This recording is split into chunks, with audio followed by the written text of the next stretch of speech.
সন্ধ্যাবেলা যখন খিদে পাবে, হালকা খিদে, এই রেসিপিটা বানিয়ে ফেলো। সেটা হলো ছোলা আর আলু, দারুণ একটা স্ন্যাক্স, পেট ভরা কিন্তু এতে টেস্টি। একটা মাটির তাওয়া বসিয়ে দিলাম, এর মধ্যে দিয়ে দিচ্ছি তেল।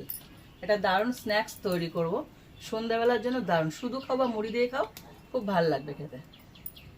তেলটা পুরোপুরি গরম হয়ে গেছে, এবার এর মধ্যে দিয়েছি কাঁচা লঙ্কা কুচি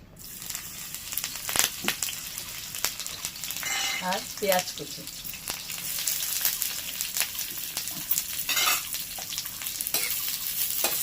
এটাকে একটু ভেজে নেব। পেঁয়াজটা হালকা ভেজে এবার এর মধ্যে দিয়ে দিচ্ছি ছোট ছোট করে কেটে রাখা আলু। এটাকে একটু ভেজে নেব পেঁয়াজের সাথে। আলুটা একটু ভেজে নিয়েছি পেঁয়াজের সাথে। এবার দিয়েছি লবণ, হলুদ গুঁড়ো, ভাজা জিরের গুঁড়ো, দিয়েছি চিলি ফ্লেক্স,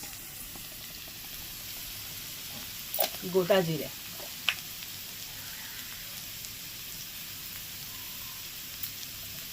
এবার এটাকে একটু ভেজে নেব। সবকটা মশলা দিয়ে ভাজা হয়ে গেছে। এইবার দিচ্ছি আসল জিনিসটা, সেটা হলো ভেজানো ছোলা।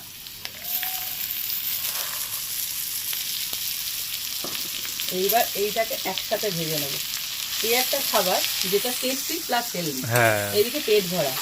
শুধুও খেতে পারো অথবা এটা মুড়ির সাথেও খেতে পারো, মুড়ি মাখা করে না, এটা দিয়ে মেখে খেতে পারো, খুব ভালো লাগবে খেতে। দেখো পুরোপুরি ভাজা হয়ে গেছে, আর একটা হালকা গ্রেভি গ্রেভি ভাব আছে। যখন মনে হয় ছোলাটা ভাজার পর একটু অল্প জলের ছিটা দিলেও দিতে পারো, কোনো ব্যাপার না, একদম ছিটা মেরে, খুব বেশি নয়। দেখো তৈরি হয়ে গেল একটা দারুণ, একটা কম খরচে দারুণ একটা পেট ভরা, এদিকে হেলদি একটা স্ন্যাক্স। এটাকে আমি তুলে নিই, খেতে খুব ভালো লাগে।